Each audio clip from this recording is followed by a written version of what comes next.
Hello, Leo. Thank you for joining me for your monthly forecast for July. If you cast your mind back to last month, if you tuned in, you'll know that the North Node returned to your Zodiac sign for an 18-month duration on the 6th of June.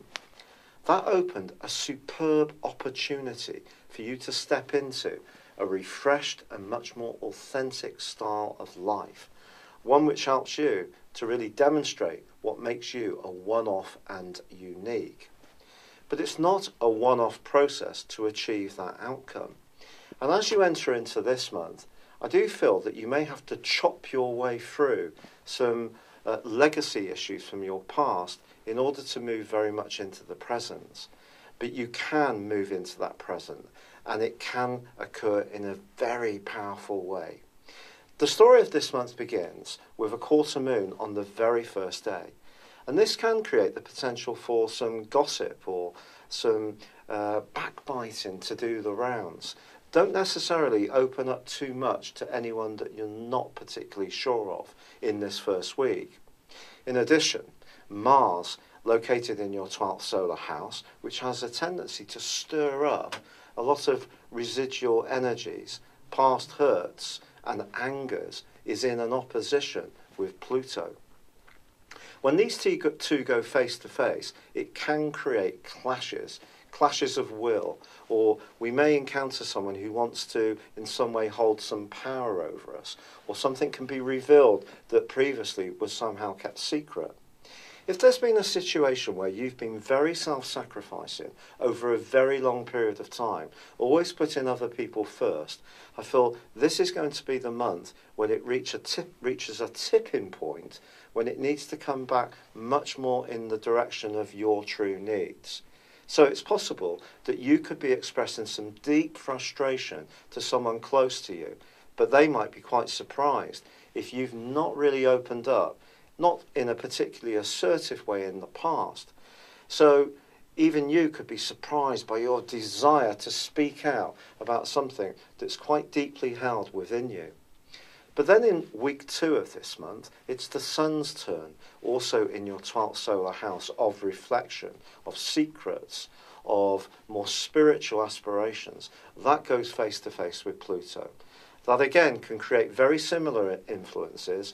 Mars is a bit more ruthless in its opposition with Pluto. The sun is more to do with your energy. And if your energy does drop down, and it seems that the responsibilities and obligations that you have to others, and others seem to automatically expect from you, are getting in the way of your need to be yourself, again, I feel that you may have a very deep need to stand up for yourself more strongly. But there are 2 wonderful changes that occur early in the month that are going to help your progress. The first occurs on the 5th, when Venus moves into your sector of friendship. The second, even more exciting, on the 6th, when Mercury moves into your zodiac sign. Over the previous 3 weeks, you have gone through a period when you may have felt really quite withdrawn, and very uncharacteristically so. Once Mercury moves into your sign, it's a chance to spark more into the present. It's more about living in the moment. It's more about articulating how you feel and not being so subdued or withdrawn as this collection of energy at the start of the month in terms of the Sun and Mars and initially Mercury, all in your 12th house, can create. Now these 2, Mercury and Venus, are going to be collaborating brilliantly, and this is going to help you to really flourish. So even though there may be these times when you want to stand up for something you strongly believe in, or past issues need ventilating, there can be other moments of mirth and fun, and perhaps the most supportive people in your world can also help you to just let off a bit of steam, but then kid you a little bit and tease you a little bit into a better state of mind. But the full moon, which occurs on the 9th, is particularly powerful. It provides a backdrop of energy for the next 2 weeks. And if there is something that's been lingering in the depths, a dark secret, if you like, something controversial, maybe something you've really not wanted to look at for fear of rocking the boat, perhaps it's very painful to you, this is your chance to really embrace it.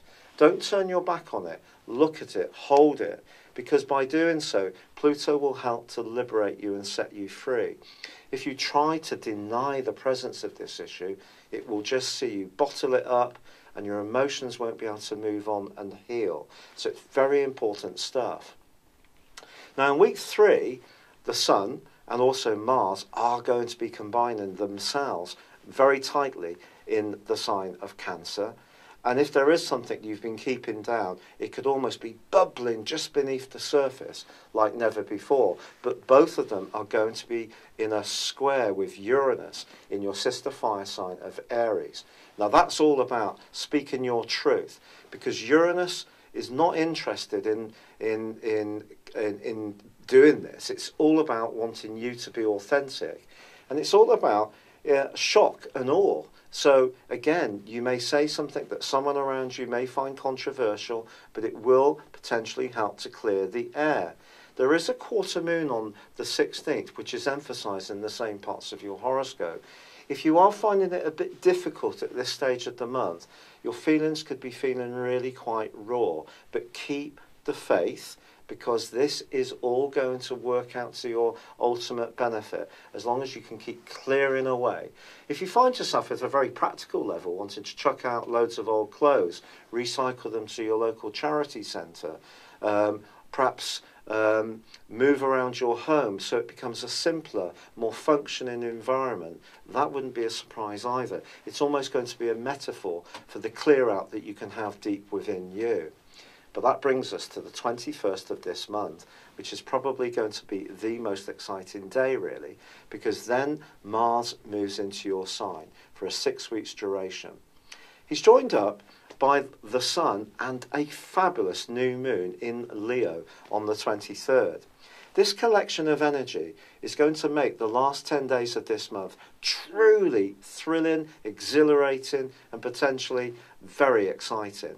It's about new beginnings for you, or adapting something that's been working pretty well but not quite as you want into a much more functioning way of being. And this can see you give yourself a wonderful new glamorous makeover. It can see you starting a new business, hobby, putting more energy into strands that are important to you, that are ongoing. But you are going to be radiating out an incredible amount of charisma. If you're footloose and fancy free, by the end of this month, don't be surprised if you're turning heads at every turn. You're really going to strut your stuff like never before. You're going to feel fabulous. So absolutely enjoy the moment and all the adulation that can come to you. Because after all, at the very minimum, you like respect. But it can be much more than this. Because your self-confidence, your drive, your belief in yourself, which may have taken a pounding earlier in the month at times, is going to be rejuvenated and reborn quite incredibly. But there is 2 other influences towards the end of this month I need to tell you about. First off, Mercury moves out of your sign on the 26th and relocates into Virgo. But that's great if you're wanting to firm up some of your new plans and see more tangible evidence of the progress you're making. So it could see an improvement in your finances. But from the 22nd to the 26th, Venus and Saturn are in opposition. And if there's still one relationship that's not responding to the honesty that you're showing, or the desire to bring into the open painful issues which do need to be cleared up, it could see you thinking about this time in a very new light, but not necessarily a very pleased light. Because you could be looking for a great deal of support, nourishment, and help during these tender moments earlier in the month. If it's not forthcoming, you really could think very carefully about your future prospects and your future status. But whatever your status is, relationships are going to become much more important to you on the back of this aspect. But it could be a friendship that fades out of your life as much as a love relationship, because you need people to really be supporting and saluting what is the magnificent core of you. And that just has to burn so brightly at the end of this month, and you only need genuine aficionados around you at that moment. It's been a real pleasure being with you. Thank you for joining me. Good luck, and goodbye for now.